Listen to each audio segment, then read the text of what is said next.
Welcome, everyone. Welcome to the third week. Yeah, that's right. Third week of No Etna Sicily box. We are tasting this guy today.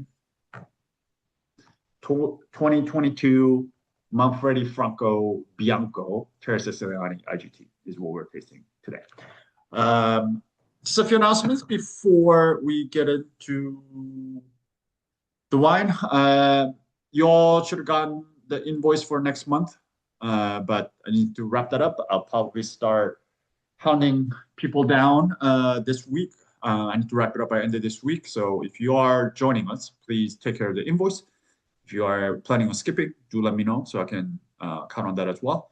And in case it matters, next month's theme is going to be Gulu Gulu Leader Box. Um, when I was trying to figure out what to do next month, it was 90 degrees already in Columbia, South Carolina, and I really did not want to think about wine too hard. So I was like, I just want something cold. I just want something delicious, but not just a pound juice and juice box, adult juice. So something that you can chug if you want, but also there's just little things in there um, to keep you coming back, uh, but all in a liter format. So you know what? Summer's coming. It's gonna be hot. So sometimes 750 just ain't enough when you're at a pool. So next month is gonna be just all liter bottles. All four of them are liter bottles that are just perfect kind of summer chillable reds, really good whites. I think I'm gonna throw some orange in there as well. So yeah, glue glue liter boxes next month. Uh, so yeah, a lot of wine coming at you next month. Besides that, I don't think I have any other announcement. Any questions about any of that if we get into the wine? Excellent. In case you're just joining us now, we're tasting this guy today. This little yellow wax cap on top. 2022 Manfredi Franco Bianco Terra Siciliane is basically what we are tasting today. It's really backlit. Okay, there you go. All right, so from that.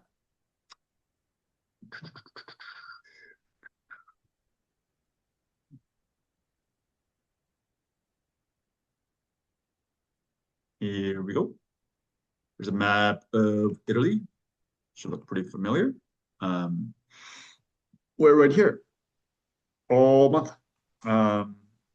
As we were talking about last week, Allison was saying that Sicily is kind of the rock that the boot is kicking. Right? I never really thought of it that way, but yeah, that's where we are this whole month. Um, if you look a little more closely, so the first week we were in these islands here, Lipari particularly is where we were. The biggest island of the seven islands that are off the coast of Sicily. That's where we were the first week, and then we were down here in Victoria with the La Fontaine, the Acquipinti siblings, Giusto Acquipinti's two sons that started their own brand in Victoria is where we are last week. And this week, we're going all the way to the west, right here in Marsala. This kind of a brownish area is Marsala, and that's kind of where we are today. Uh, the there within Marsala, there's a province called Trapani province. That's kind of where we are. It's the westernmost. It's kind of like right here. This like little jut out. This is where we are. Most the westernmost point of Sicily, closer to kind of. This map doesn't show it. I don't think last map shows it either. Oh, maybe you can kind of see it here. It is actually closer to Tunisia than it is to Rome. That's how far kind of west this is and how far south this is. Jutting on the channel between the island and the North African coast is essentially where we are today, even within Marsala, right here. Marsala sits on a kind of low coastal plain facing the Mediterranean. To the west, obviously, open sea, as you can see. A lot of sea flats and salt marshes. This is kind of what this area looks like. There's a lot of kind of sea salt plains. You can see the silhouettes of the islands in the background right here. And to the east is kind of rolling hills of the Trapani interior, covered with some of the Sicily's kind of oldest vineyards. It's really truly like utterly flat, but kind of really sun-baked, really windswept kind of an area of Sicily. A lot of salt marshes, as you can see right here. Um, you probably know Marsala as a wine. The camera is freaking out. Um, the famous kind of fortified wine that bears the city's name. It was really a popular wine that was used to make really popular dishes in the 90s, kind of Italian American restaurants like the chicken marsala. For centuries, Marsala was dominated by the fortified wine trade. It was really the English merchants who settled here or came here in the 18th and 19th century and then built a lot of really big, like enormous fortified wine warehouses right on the seafront. So the whole economy of the region was kind of built around this high yield, bulk, high alcohol white grapes grown for Marsala production. But that whole thing is kind of a blessing and a curse. The curse is obviously the generations of kind of viticulture was optimized for the volume, fortification, it's not for delicacy or freshness or anything like that because it was all for fortified wines. But the blessing of all of that is that all those kind of the ancient, gnarly old vineyards that were planted here for the fortified wine, some over 100 years old, of the kind of the Western indigenous varieties of Sicily. We're talking about Grillo, Catarato, Zibibo, which is what we have here today. These are equal parts of those three grapes, planted in the kind of old bush vine style. And then those kind of vineyards are everywhere in this area because it was this area. Those were all used for fortified wines, but in the particularly right spots, the soil here is really limestone and clay, not the volcanic that you see on the eastern part of Sicily, like in Mount Etna or Faro. So those old vineyards are never ripped up because they just stayed in existence because the Marsala, the fortified wine. And then now people are turning to those grapes to produce more of a really fine, high quality, still dry wines rather than fortified wines. So it's kind of both good and bad. Like in one way, all the actual grape production and farming is all very commercialized and then commercial and big farming, but they are just raw material that has been here for hundreds of years and really old, gnarly vineyards that people under the right hands that can really turn to something magical. And that's essentially what we have here today. Climate here, as you can imagine, very, very, very Mediterranean in the almost extreme sense. Intense summer heat here.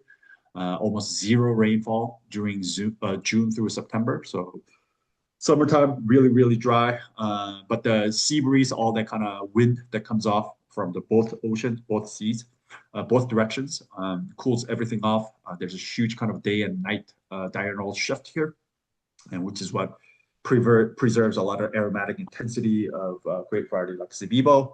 And then the salt air here, like, as you can see here, like there's just salinity in the air, like you can feel it, you can smell it. And then I feel like particularly, I mean, all of Sicily, I get a little bit of salinity, but particularly the wines from Marsala, I feel like there's a huge kind of a saline, salty kind of a thing running through. And again, it may be a power of suggestion, but I always feel like the wines have that kind of common thread running through. All right, let's talk about who makes this wine. This dashing young winemaker. His name is Manfredi Franco. I saw it. Charles pop on here, join us on the call. I feel like this may be a path maybe Charles may go down on at some point, but the reason I say that, you will see in a second. But anyways, Manfredi is from Marsala. He's originally from Marsala. He grew up here, but he had nothing to do with wine. His family didn't make wine. He didn't make any wine. But he went to university in Rome to study law, became a lawyer in Milan. But he kind of ate and drank his way through both Milan and Rome, and so much of the great restaurants in there.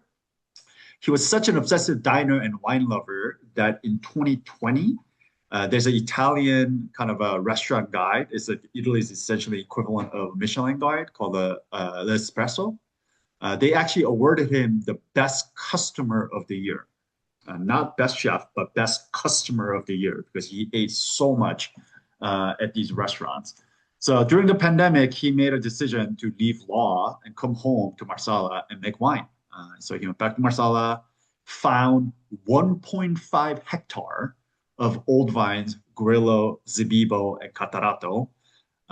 He found some other things in Relo, Mescalese, Nocera, and Corinto, and all of those things as well. But really, those three, the Grillo, Zibibo, and Catarato, is what makes up most of his vines.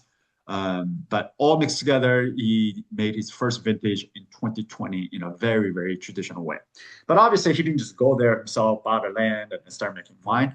He got interested in wine. He kept coming back to Marsala to kind of learn and kind of apprentice under a local winemaker by the name Vincenzo Anglieri. He was one of the most important natural winemakers in Western Sicily, whose a family vineyard, Marsala, has been farming organically for decades.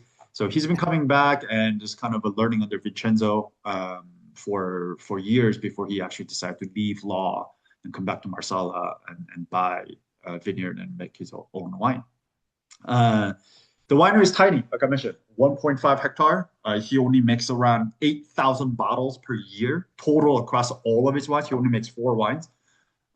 So this particularly Bianco that we have, I think he made maybe 2,000 bottles. So we're talking about we're talking about micro production by any definition.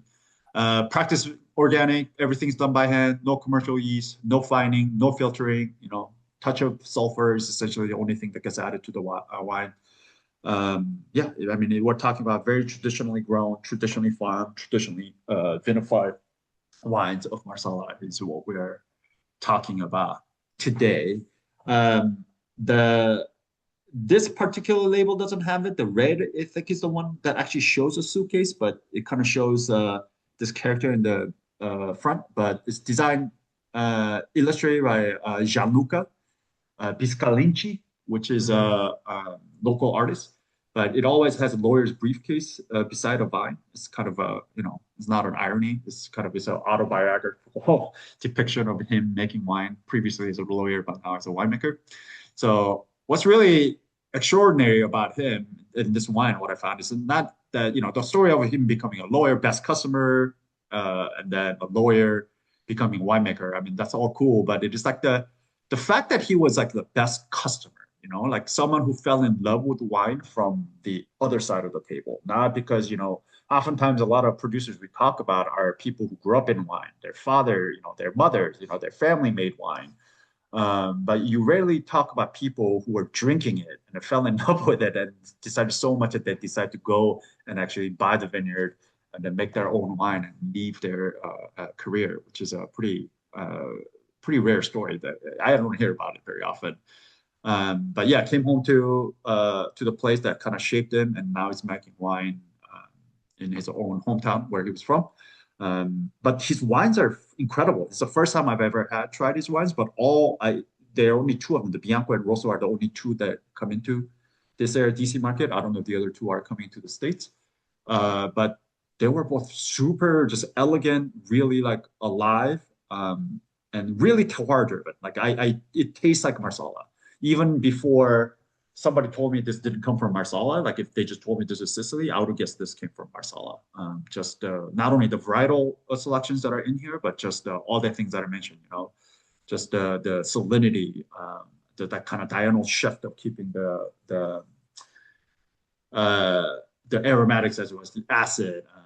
But yeah, this is kind of the proof that somebody, with a passion and with the right place when they meet, that can make something real and delicious. So pretty cool story. Anyways, so what is this one? Oh, by the way, this is what the vineyard looks like. So look at this old gnarly ass, like 100+ year old vines that he works with. So he bought 1.5 hectares of vineyards like this, and now he makes wines. But anyways, so what is this wine? It's a trio of these 3 varieties. These are basically Western Sicilian varieties: Catarato, Zibibo, and Grillo. It's all equal parts of all 3 of these in this thing. It's kind of a field blend.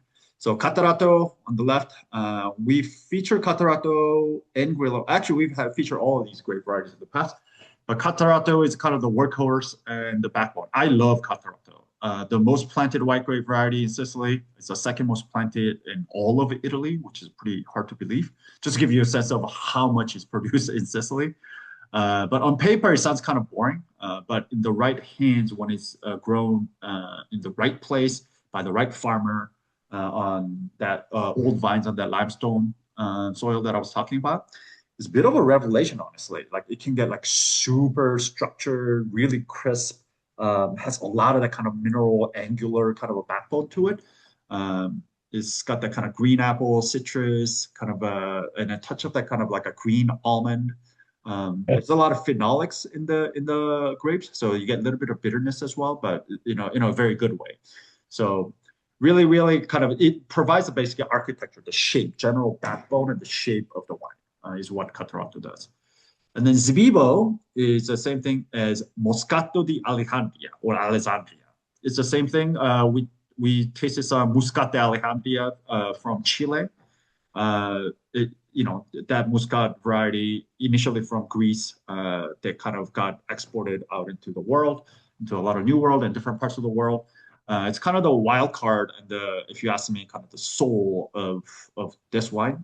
Zibibo has been growing in Sicily since the Phoenicians brought it from the Levant over 2,500 years ago. It is kind of intensely aromatic. I mean, it's a Muscat variety. So think orange blossom, apricot, rose petals, honey, things like that. Really perfumed, really kind of exotic. There's really not much other varieties that can kind of replicate these kind of aromas. And Muscat is a very kind of unique in its own aromatic profile. So if you ever heard of a sweet dessert wine, it's very, very actually quite iconic.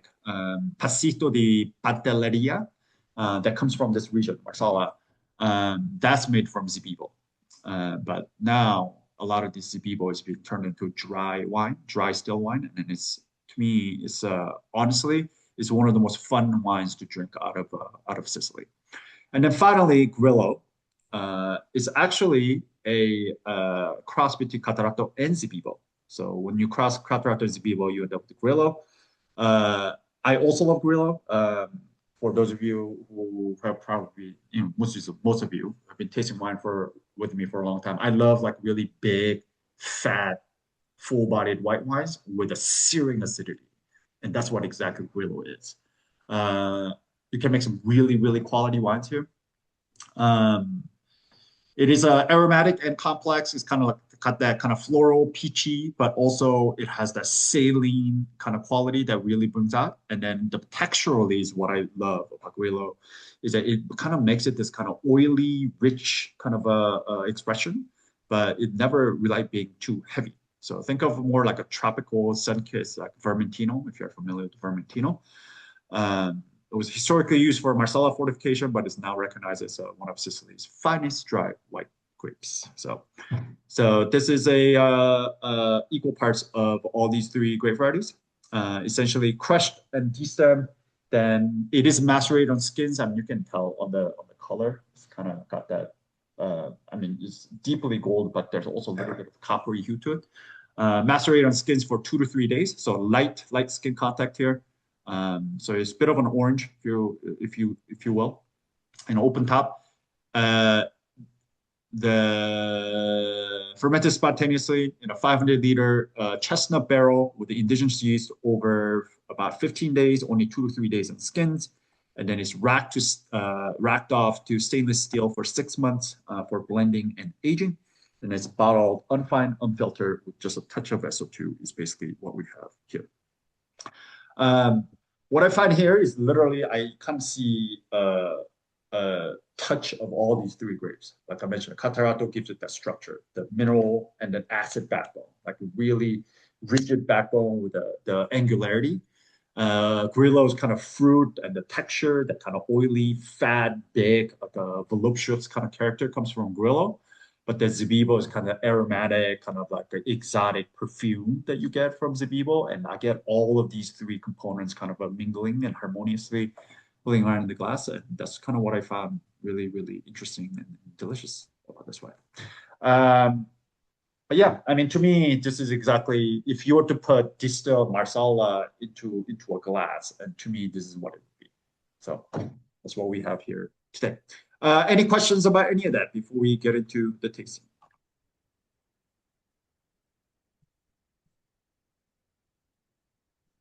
Excellent. Let's taste it.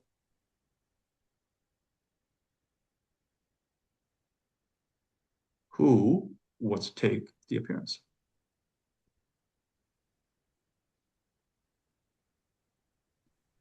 I can do it in. Awesome. I've actually never done the appearance, and it's actually kind of dark in here. Uh, I'd say this is clear. Blood is clear. I mean, it's un. I mean, the unfined and unfiltered, it's pretty clear. Yeah. Yeah, I agree. Yeah, for something that is not filtered, it's pretty clear. It's a 6 months in stainless steel being wrecked off, 6 months of settlement. We'll do settling. All right. I call this like a medium depth. It's got some, for a white, it's got some. Yeah, it's got some So color here, right? the color on this guy is really interesting. This is definitely like, yeah, like it's like amber to deep gold. Um, Yeah, I definitely got a ton of gold here for sure. But to me, there's like a little bit of like a reddish, like copperish hue added to it. yeah. But definitely gold. Like When it is. we poured it out, I was kind of like surprised. Yeah. So all that skin contact. That's what it'll do. Any other observations? No, I think Yeah. No sediment, no gases. All good. Excellent. You get to pick the next person for the news. for the nose. What about Jamie?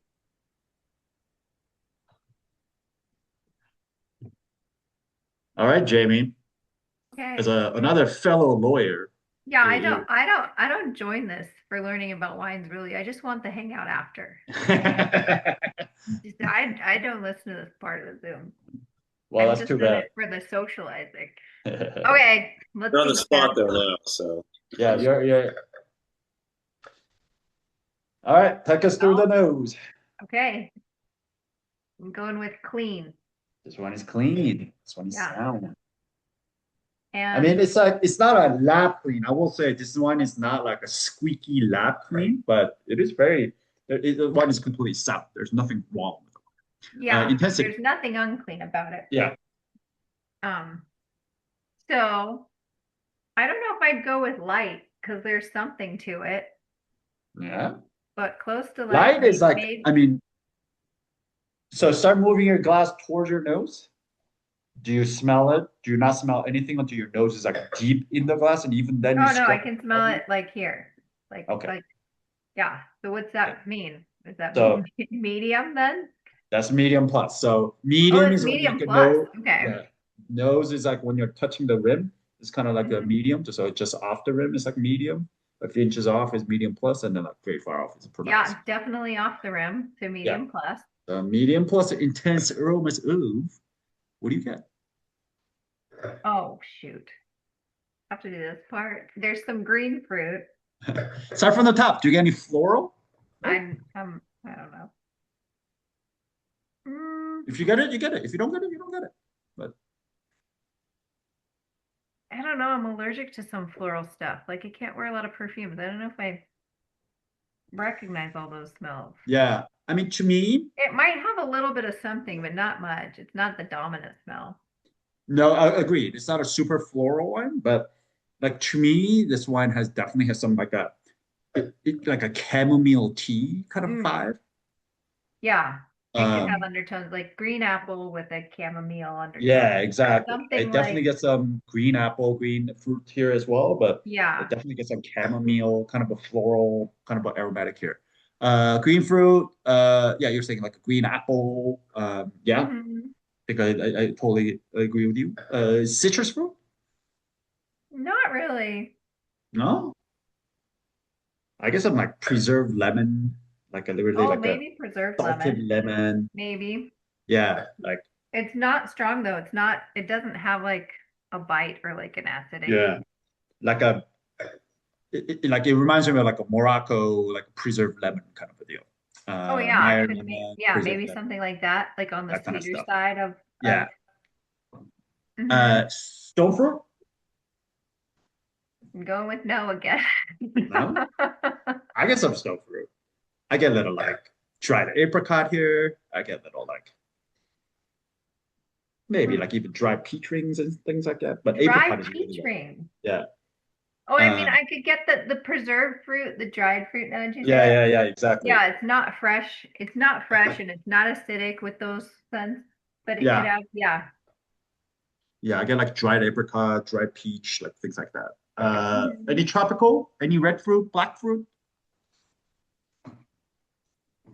I don't know. I'm confused. If you don't get it, say you I get need it. a palate cleanser. Yeah, yeah, yeah.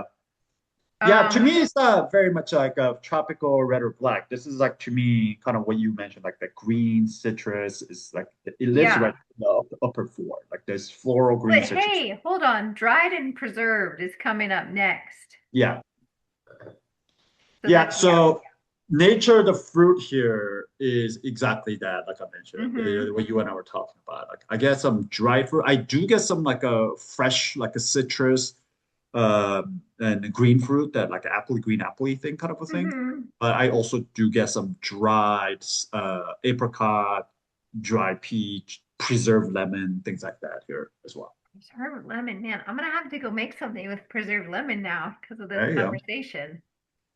Um, yeah, I mean, this is also pretty for me almost a lot, especially the orange wines, skin contact wines that are made with the aromatic varieties. So like Zibibo, for example, is a very aromatic variety. I almost always get that like chamomile with the preserved lemon and all that stuff. So it's Mm-hmm. very much in line with that. Any herbaceous, any herbal, any like non-fruit, non-flower, savory kind of thing? I mean, I feel like there's something, but it might be that chamomile, like the earthiness of the chamomile, like Yeah. not quite into the dirt or the stone, but like Yeah, yeah, a yeah. bit of the chamomile. Yeah, Like after you agreed. said chamomile, the apple and chamomile definitely, Yeah. but To not me, it's like not, dirt. yeah, to me, this is not really, I don't get much here in terms Mm-mm. of greenness or herbaceousness or herbal. Any spice, any rockiness, minerality? Well, that's what I was saying with the chamomile, Oh, with the dirt, like the right? earthiness. Like, Yeah, yeah. yeah, but just, I mean, a little bit, right? I mean, it's not like it's green apple, but it's got these other nice, um, like full, robust smells behind the green apple, right? So, But yeah, to me, there's not much of spice here, but this definitely, like I do get some like the cut. I mean, again, this may be a power of suggestion, knowing where this comes from. But like to me, there's like sea ocean, like sea breeze, kind of like saline kind of a smell to it, but also like crushed rock. Like there's a rock dust kind of a almost like a rock salt kind of a vibe to this whole thing, especially with the preserved lemon and all of that. But yeah, so I definitely do get some like the rockiness here, but not much of the herbaceous herbal or spice through. Any secondary, any tertiary?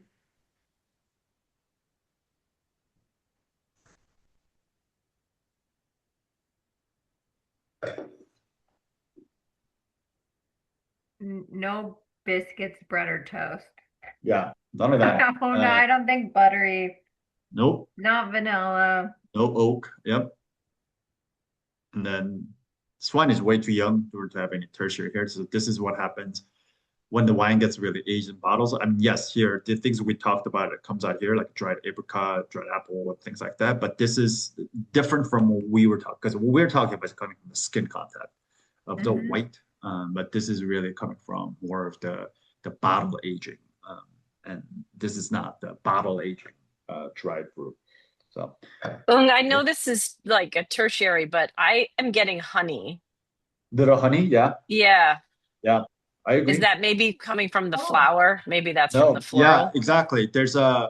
I think the honey kind of like a beeswax honey kind of thing. That's like a very, very typical Zibibo. So yeah, I think that's an excellent call actually, like the honeyed kind of a thing for sure. Uh, any other comments, suggestions? Excellent, excellent. All right, Jamie, you get to pick the next person for the palette. All right. Kirsten, you want to go? I only see people with their video on right now, so sorry, there are only a couple of us. Sure, I can go. Hopefully you can't hear Harry Potter blasting in the background. I have my headphones in. Not at all. We're sharing space, Nate and I today. He says hello. Okay.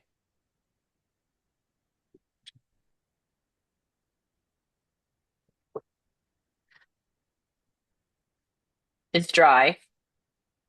But this is one of those ones where if you don't understand dry, I think you would call it not dry. Exactly, exactly. There's so much aromatic intensity here Yeah. and fruit that people who associate like the fruity, fruit forward kind of a generous wines with sweet, they may call this sweet, but there's no residual sugar in this wine. It's very, very dry. There's no actual sugar in this wine. Acidity. Medium plus. This is both Grillo as well as Catarato. I mean, all three of the grape varieties are actually naturally quite high in acid, but particularly Catarato is really, really searing high in acid. But yeah, I'm going to definitely call this medium plus as well. Tannin? No tannin. No tannin? Not even a little bit? Well, let me taste it again. I was so focused on the acid. No, yeah, there's some tannin. A little bit, right? Like not Yeah, a like lot. medium minus maybe. Yeah, medium minus, maybe even low, but like there's a little bit. Like it's not a lot, but there's definitely some grip here. All that skin contact, 2 to 3 days, just pulling out some of the phenolics from the skins, giving it a little texture, a little grip. But yeah, I'll call this medium minus, low, but a little bit of tannin. Alcohol. I'm bad at the alcohol, but I'm gonna say like 13, maybe. You're dead on. You're dead on. It's right at 13. Good guess. Right on. I mean, it's definitely it's got a little heat, so Yeah. yeah. So Agreed. 13 is what? Medium? Medium. Yep. 12.5. Yeah. I was gonna guess like 13.5. I definitely do think it's a little bit hotter than 13, but yeah, it's 13.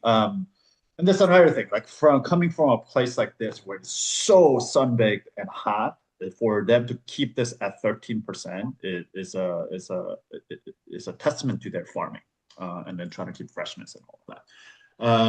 All right, body. This has some good body. I want to say medium plus. Agreed. It's got some Like, weight. especially for a white. Got some weight, and that's Grillo. Grillo brings that kind of oily fattiness to the wine, and that's what I love about Grillo. It's still got that like searing acid, but it's got that like big kind of like a oily texture. Yeah, it's got some weight. I'm gonna call this medium plus as well. Good catch. No mousse. Flavor intensity. Thanks.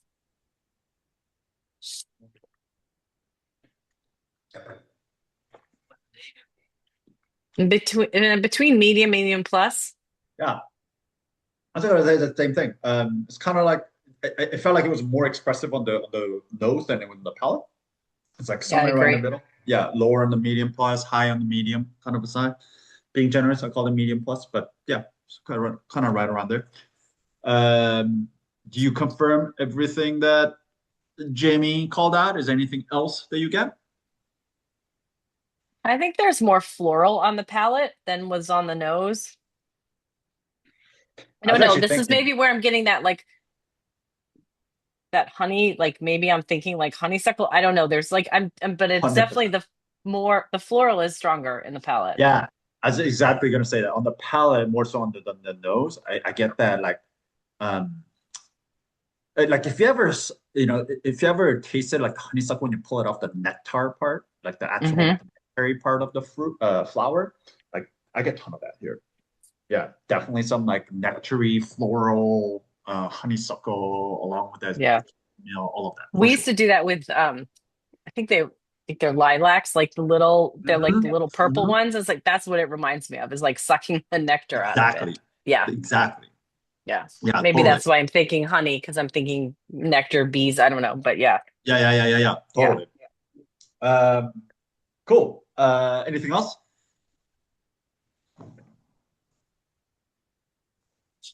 I would agree with what we what was on the nose. I think the stone fruit is more dominant in the palate than the green for me.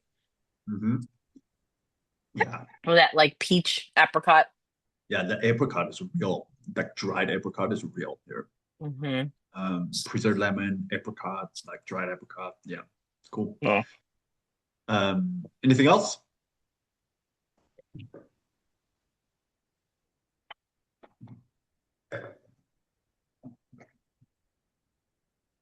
Well, the salinity, Yeah, exactly.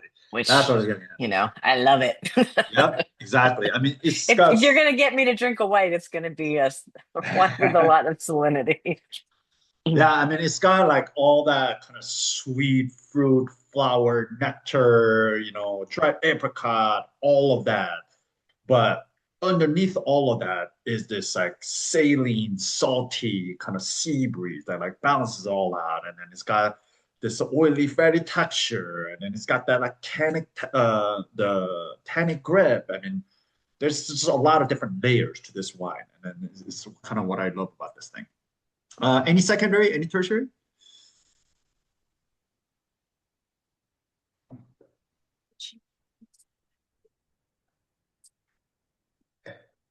So good.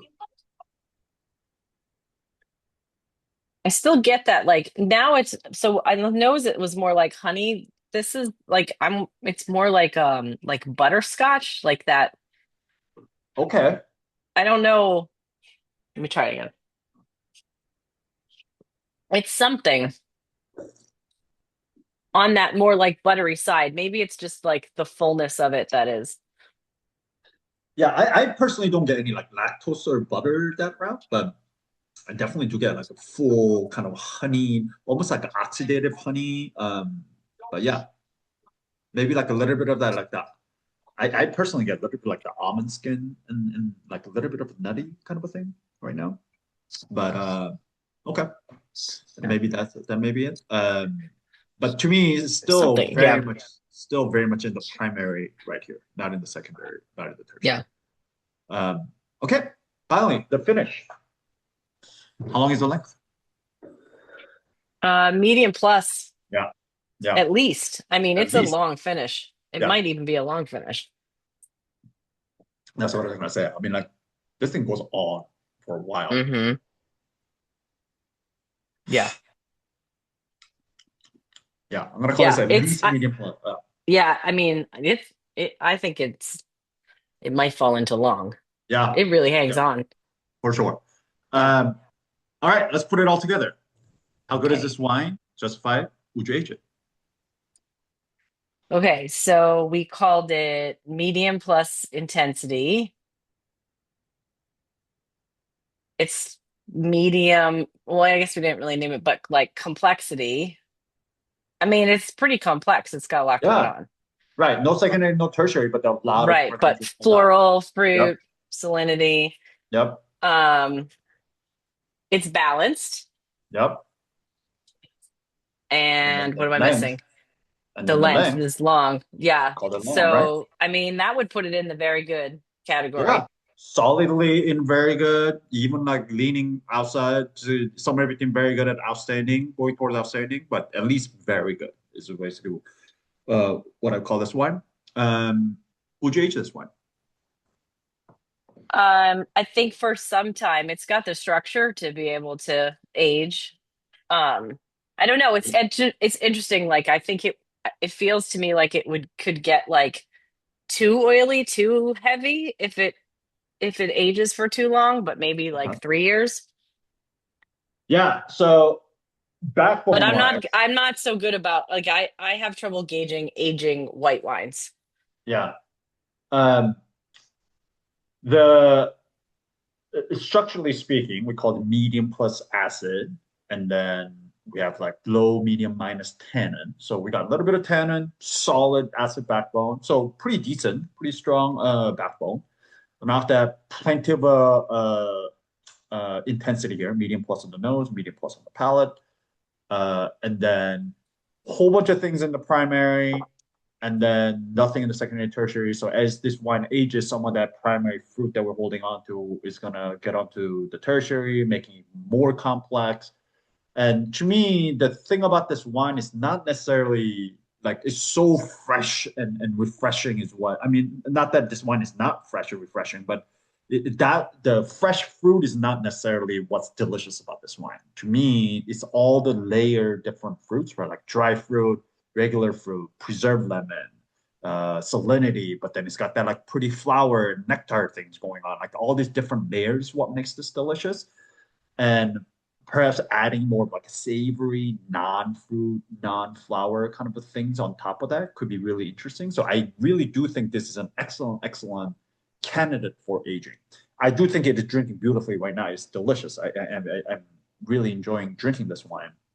But if you wanted to age this, I think it can easily go for another 5 to 8, easily, honestly, if not even longer. But I think this would be something that is really interesting to see how it develops as it ages. Cool. Any questions? Good job, everyone. Any questions? Any disagreements? Did anybody else get like gasoline? Gasoline. Like petrol gasoline? Or am I having a stroke? I got a ton of petrol too. Yeah, like when I know what first you're opened feeling. Yeah, no, Yeah. I can tell. I didn't think about it that way, but I know what you're talking about, and I definitely sensed it. Oh, Like not as strong. I remember you talk about it a lot with Riesling, right? yeah. Yeah. Not like that, but I opened it and I was like, whoa, gasoline, petrol, whatever we call it. Interesting. Okay. Yeah. No, I don't get. Does anybody else get petrol on their wine? I don't get petrol on mine. I got a touch, not on the nose, but on the taste. Okay. All right. Especially after letting it breathe for Interesting. an hour and a half. So maybe we're all having strokes. I don't know. How long did you say this was on the skins? 2 to 3 days. Just 2 or 3 days, huh? Yeah, just 2 or 3 days. Just a little bit, not super long. So, question: I really just had like good sherry for the first time in the last year, and this kind of reminds me of like a good sherry. There's some like oxidative edge to this thing. So I know that this was fermented in an open top fermentation. So there's no cap. There's nothing closed. So it's just like open air. So it was definitely an oxidative fermentation. So maybe there's some of that. And I totally agree with you because some of that more this wine. that I didn't decant mine or leave it open, but as my wine is staying open, I'm starting to get a little more of that kind of like the green almond skin kind of a thing going on, which is exactly what you find in sherry and oxidative winemaking. So I totally get what you are saying, but yeah, so that's what I said. Any other questions? Did you guys like this one? Did anybody not like this one? No, I'm on the fence. Okay. Tell me more. What did you like about it? What do you like Well, about I've it? What been do you not drinking like? almost exclusively sparkling lately, so Okay. I don't know. I mean, I think this is the kind of wine. I mean, I think it's delicious on its own, but honestly, I mean, just like in general with the Italian wines or wines in general, I think it's always better with the food. It makes much more sense with food. So I can't remember what I put on my pairing suggestions for this thing. Pull it up. I can't remember either, but I always do whatever you say. And I made cod tonight with it has like a Mediterranean topping on it. It's like tomatoes, olives, capers, Yeah, yeah, like that. So like a salty, the capers give it that real yeah, yeah. salty, a little bit of vinegar, a little bit of oil, some of the caper juice, like over Perfect. Did cod, it and it work? was really good. Yeah, it was a Yeah, really good pairing. So yeah. I I've basically never said, I've never had the ability to do what Ung said on food, but tonight by chance we had a shrimp farro salad with feta and olives. yeah, That was a fantastic pairing. Just yeah, like arugula, farro, roasted red pepper, like just perfect. yeah. No, that did makes you sense make because that or did you buy that? Because I might need that recipe. We did not make it. We Okay. sort of bought it, but yeah, we don't have the recipe. yeah. I mean, I basically said like a Mediterranean grilled roasted whole fish kind of situation. Drown it in olive oil, lemon, capers, and herbs. So yeah, everything that you guys are talking about. So yeah, perfect. Um, yeah. I So mean, to me, can I ask you a question? yeah. Why are so few people experimenting with more skin contact? Like, Why aren't they, or why are they? why aren't they? Like, like, I think they are. well, I I mean, think it used to be. if you think about like people like, oh, I don't like orange wine. It's like, well, orange wine is like a week, 2 weeks on the skins. This is 2 to 3 days, right? The Mhm. 2 to 3 days makes a huge difference in the wine, Yeah. but it's not an orange wine. So like, I feel like there should be more wines that are in this middle space of like, Yeah. if you ask me, is this an orange wine? I'd be like, Ish. Yeah. Exactly. no, Yeah. it's not. Like, I feel like people should be doing every wine. They should be like, we have one barrel that's got 5 days of skin contact and one barrel that has no skin Yeah. contact. Like when we're testing it out, this wine is like so interesting because of the skin contact. Agreed. That skin contact gives the whole dimension, another dimension to this wine. It's so fucking cool. Yeah. Aromatically, like it's a whole different thing. And I agree with you. I think just an even short amount of skin contact not only makes sense in terms of stylistically, like how interesting the wine could be, adding another layer, but also in terms of just the ease, the safety of making white wine, because now you're extracting phenolics that are antioxidant. So it's like you're protecting the wine even more. So like, why wouldn't you even just put a little bit of it? So you can use less sulfites and, it makes it safer to work with oxygen. But yeah, I think it's really a tradition more than anything else. Like certain regions have made wines that way. Like back in the days, I mean, all the whites were made this way. They were all pretty much orange wines, right? Like the white wine that we know of it as white wine now is a very recent kind of a development in the wine world. And unless you are really intentionally going back to making wines traditionally and fermenting traditionally, there's really no, I guess, incentive because it's more labor, more work, and then you have to like look out for it, I guess, as opposed to just doing it in stainless steel without just pressing it off.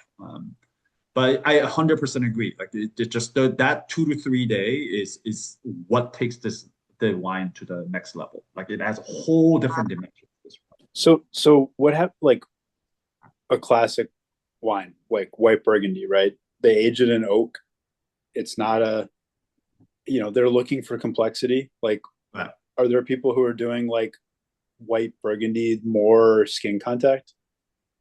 I've never seen skin contact white Burgundy. Neither have I, but like, why not? Like, they're looking for interesting stuff to come from barrel. Because there's too much goddamn money in a barrel-aged white wine. Yeah. Okay. I mean, fair enough.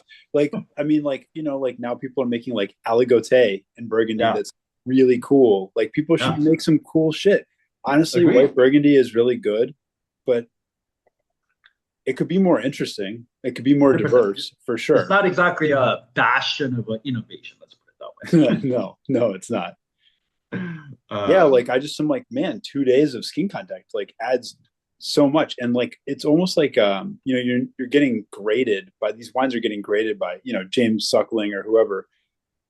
They're like looking at the grid and they're like, oh, what complexity do I see? Yep. You get more complexity out of 2 days. Like, wouldn't they get a better rating on the scale that they put on their website if they had? Agreed. And then there are, and there are examples that are doing it already well. Like you go to Friuli, and then you go to that part of Slovenia, almost every white wine is orange wine. It's like it even has, even if it's like a few hours of skin contact, everything goes through some level of skin contact. I just don't. I don't understand why people aren't like messing around more. I mean, I understand like there's money for Burgundy, but like most white wine is not $60 a bottle, right? Like it's. Agree. I agree.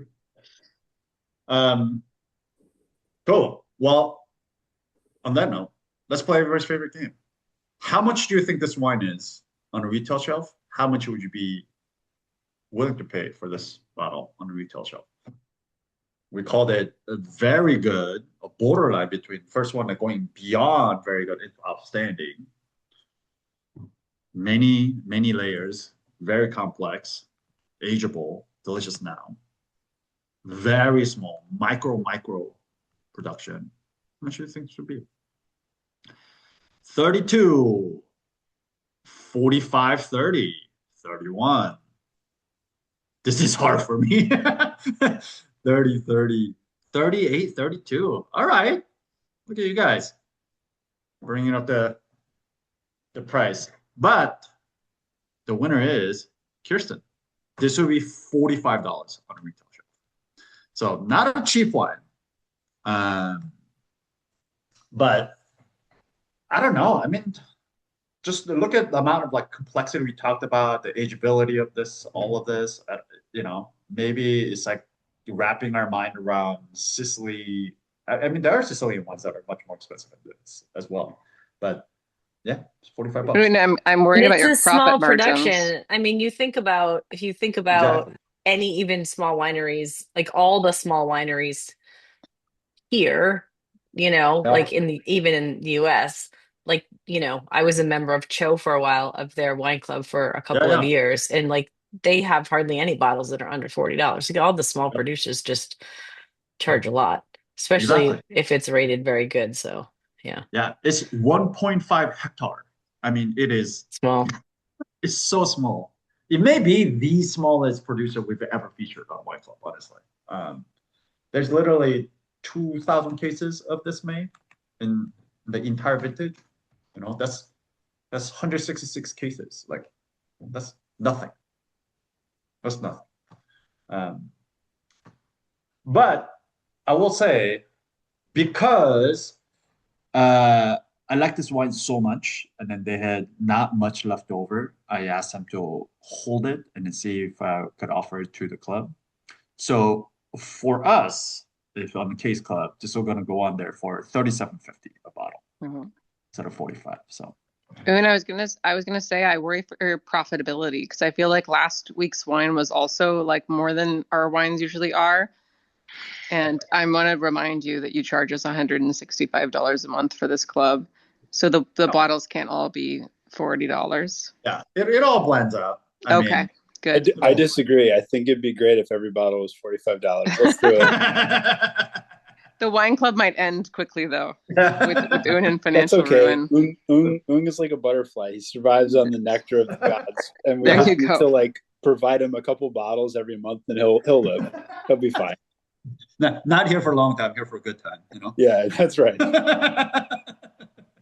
So this is one of the most expensive bottles we've ever had in the wine club. No, I mean, ish. Yeah, it's up there. It's up there for sure. Like top 10, right? Yeah, it's definitely in the top 10 for sure. A lot of the ones in the top 10 were champagne. yeah. And the one time you accidentally offered a bottle that was more expensive than you intended. No, I mean, this one is because they were trying to move this, because that's how I was like, okay, I'll commit to this bottle. First of all, I love the wine. I can't believe. I think it was because it was at the price point 45. Like people just were not buying $45 Sicilian wines unless it was Acquipenti, unless it had the name Acquipenti. So I was like, okay, they only had like 4 or 5 cases left. And I was like, okay, I can commit to all of them, but give me a break and let me hold on to it for Case Club. And then whatever's left over, if I can sell it all, maybe.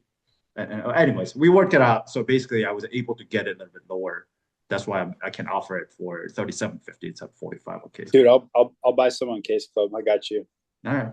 So this stuff is really freaking cool, right? And by the way, is anywhere except in the immediate vicinity of Italy like doing stuff like this? Like this is like an Italian special.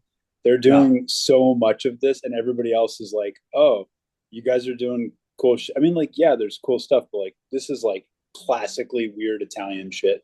Yep. And it's from Marsala. Like, like it's so cool. It's from Marsala. Like it's amazing.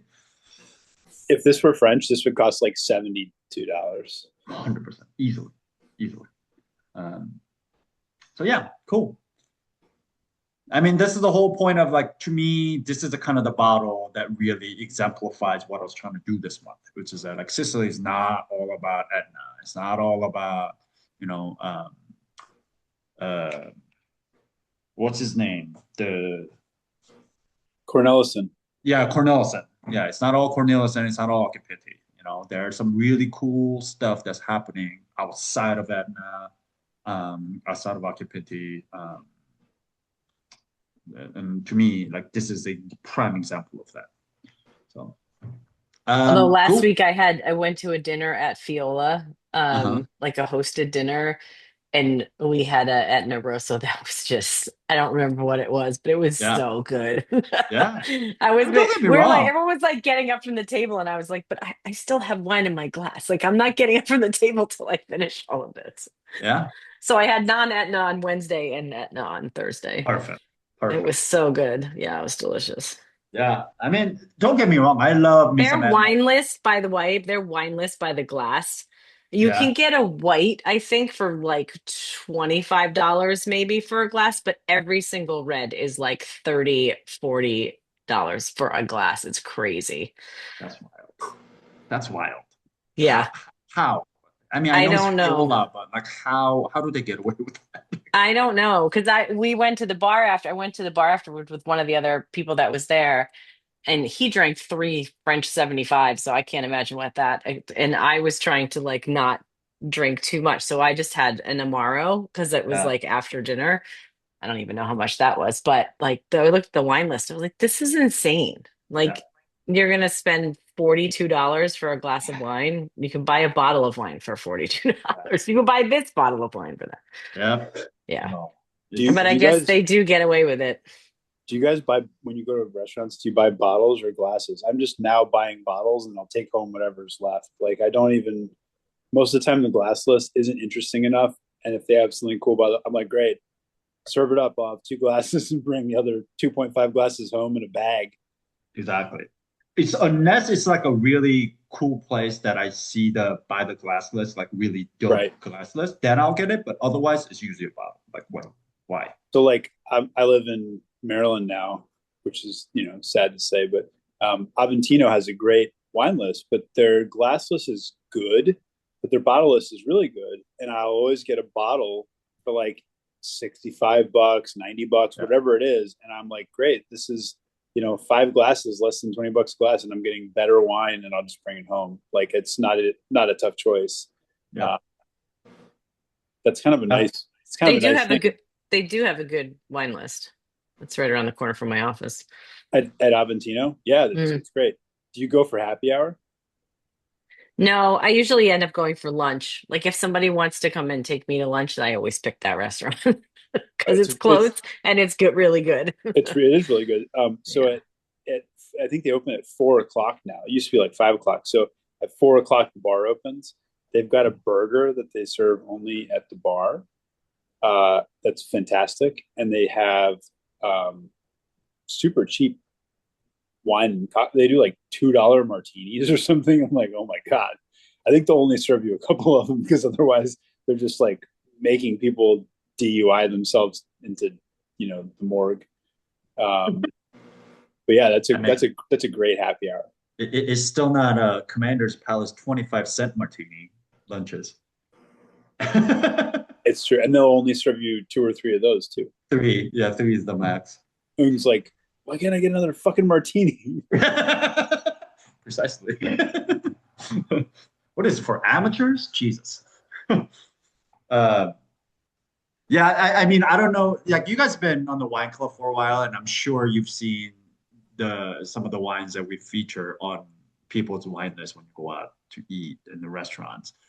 And I don't know how you guys think through this now, but like, I especially because now we play the game at the end where we guess the retail price, and like you guys get a sense of how much these things cost. But like, it's not even the wine. When I look at the wine list, like I gravitate toward, like, because I see the markup. Like, I know how much those things cost, and I know what the markups are when I look at the wine list.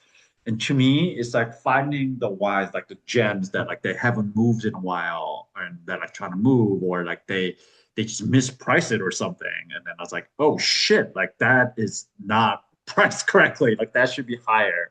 And like that's the one that I usually get. Yeah. Aventino doesn't have that. Their wines are all new. They don't have any like historical wine lists. It's all like new stuff.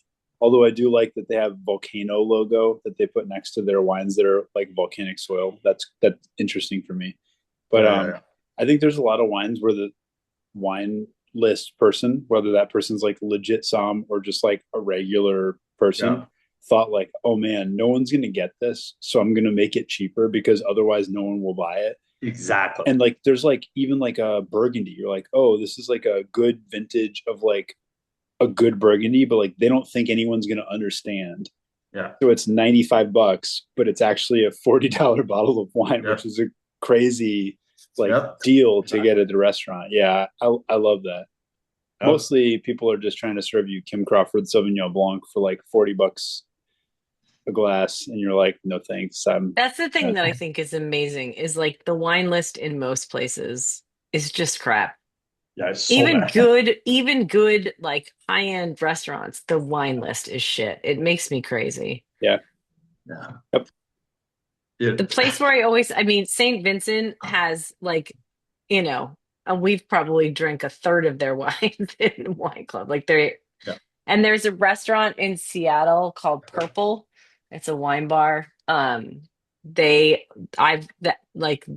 there a few times last year, and they always had wines on their list that we had in wine club. Yeah.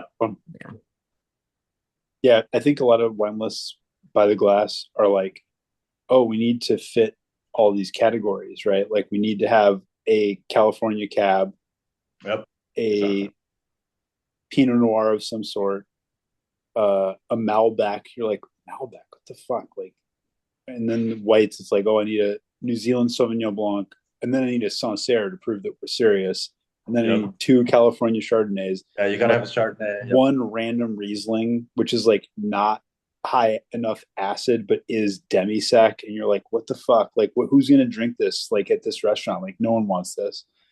It's like, what, like you just painted by numbers a wine list, and it's fucking terrible. Yeah, it's true. It's true. I mean, now you guys are experiencing the struggles of my life that I've had for so long. Champagne problems. Champagne problems. I'm going home to Rhode Island in a couple of weeks, and my dad was like, what do you guys want? My sister's going to. What do you guys want to do when you're here? My sister was like, what about like any wineries? And my dad was like, well, there's one in Newport. There's Newport Vineyard. Like, it's not like Rhode Island's not exactly known for its wine. And he was like, well, Kirsten's been to Newport Vineyards. Like, she might. I go, that was before I was in wine club. And like, that was probably 15 years ago. Like, I don't think that I can, like, whatever experience I had there 15 years ago is not relevant to today. It's funny. So Jocelyn, my girlfriend, was just home visiting her, well, not home, but like visiting her mom at her home in California, in Escondido, which is right by San Diego. And when they were there, her mom has suggested, it's like, oh, we can go to a winery. There's so many like wineries. There's like wine country out here in like Temecula, that area. And it's like, we can go to a winery and like spend the afternoon. It's really nice over there. And then all of a sudden her mom herself like stopped herself. And then she was like, oh, wait, you're a wine snob now. I can't take you there. You're not going to like any of the wines there. And I was like, oh, I'm sorry. Like I fucking ruined your family, family events and outings now. But yeah, I mean, it's real. Like it's a blessing and a curse. Like you start drinking good wines and you're like, oh wow, like now I can tell like when I go there, like what's shit and what's not, and I can order correctly, ask the right questions. But the flip side is that you realize how much of the wine lists that are being sold out there is just bad. It just put together with no real thought or no real like intention or knowledge behind it. It just, whatever market demand, they just try to, like what Charles was saying, like paint it by the number, like they're trying to sell that style. It's bad. This is real bad. Like, I would like they're like. So they have a Somme there, Charles? What's that? Was there a Somme at that restaurant? Oh, I don't even know what restaurant it was. There's so many restaurants that fit into that bucket. It's like, I go to places. My wife's like, "Do you want to have a?" My wife's like, "Do you want to get a glass of wine?" I'm like, "No." She's like, "Really?" I'm like, "Yeah, no. There's literally nothing that is even worth drinking." I know, and you sound like such a fucking snobby asshole, but like seriously, I'm like, I don't want to drink any of this stuff. No, I'm like trying to be healthy. I'm like, am I an alcoholic? I would like to drink wine every night, and like if I'm like, oh, I actually have nothing that I'm interested in, I'm like, good for me. Like, don't drink anything. That's fine.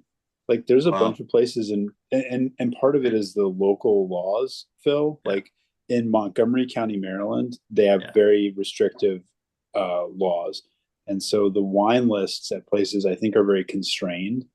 But then just don't like have a good beer do something different. Like it's like they serve like horrible wine that is not even worth drinking. Like if you've had the worst wine of your entire life, that's like on their list, and they're like, it's fine. And this is an area where I think people do know wine. Like there's no excuse for it. So, yeah, it's the Montgomery County. It's the county stronghold on the alcohol industry. Like you can't get diversity of products there. It is, but I mean, the butcher shop has them. Yeah, there's a butcher shop that interestingly is called Organic Butcher of Bethesda, and there's also Organic Butcher of McLean.